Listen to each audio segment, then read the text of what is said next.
It all comes from not knowing my left from my right when I panic. I went left when I should have gone right. There was a cliff, and I went over 2.5 times.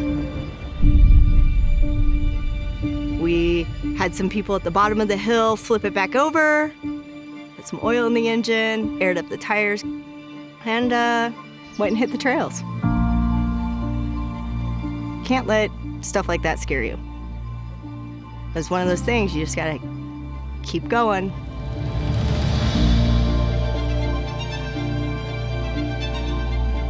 Pretty much every summer, up until I was about 17 years old, I was on the Navajo reservation.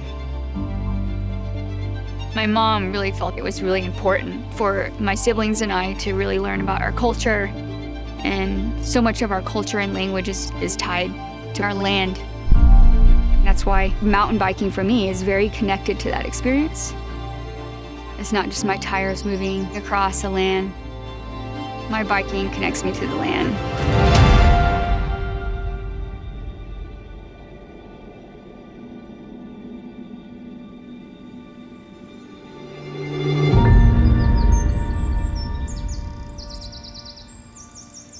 The idea of rock crawling in any jeeping is to avoid the rocks.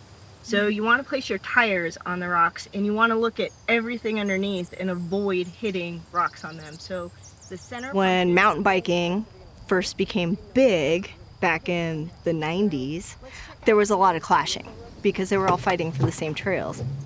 All right, let's start her up. All right. I'm rolling. Yeah, I feel like I was a bit nervous, like what you would think, I guess, about me. Yeah, you know, I was super duper nervous that you were gonna be, well, F those motorized people, they're just in my way. Before I met you, my impression of wheelers was pretty much that I felt like they had something to prove. In the past, I've heard tension has happened on trails, especially on the multi-use trails. Yep. Have you? Yeah, definitely. Yeah. I have literally had rocks thrown at me. I can't say I've ever done any wheeling, legit wheeling. Nothing like Val. She's badass.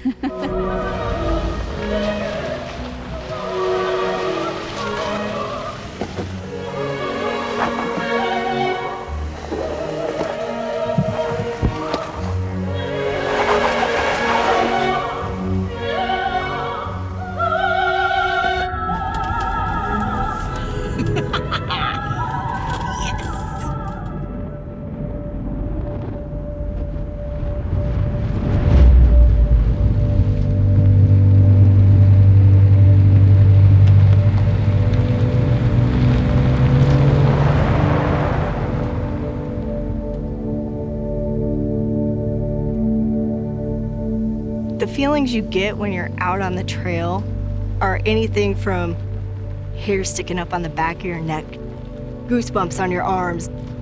It's just making all the senses come to life again. It's like meditation to just focus on one task, and that one task is to get down trail or get up that obstacle. And that's what I love the most about it. My identity of who I am as a Navajo lady today definitely has a lot to do with mountain biking. Which is crazy to think because, you know, none of my ancestors were flying around on a bike. Through mountain biking, I feel like I'm painting or tracing the land. It feels very creative in a very personal way. I tell people that sometimes you have to just go to the places where your heart is to feel your soul. That's how biking feels a lot for me. I feel at home.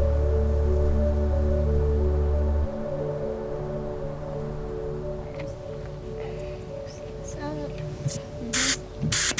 so the reason why we're doing this, and you could probably guess. Your footprint softer red. Exactly. You know what's funny is when we started this whole thing, I'm like, I gotta get back on a mountain bike. Last time I was on a mountain bike, I totally hucked it. I absolutely hated it. It's all making so much more sense now. Cool. Let's roll. All right, let's do this. All smiles, this is good.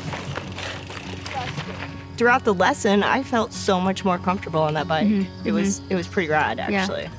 Stepping into your shoes gave me a way to actually feel and experience why you're passionate about what you do, or why you want to recreate in that place the way you do. We are stewards today for our public lands, no matter how we're using it. We all have a stake in it. I've gone to Congress to testify about the importance of multiple use on public lands.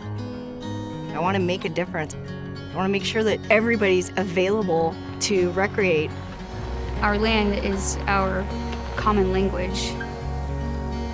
If we don't come together, then we all lose it.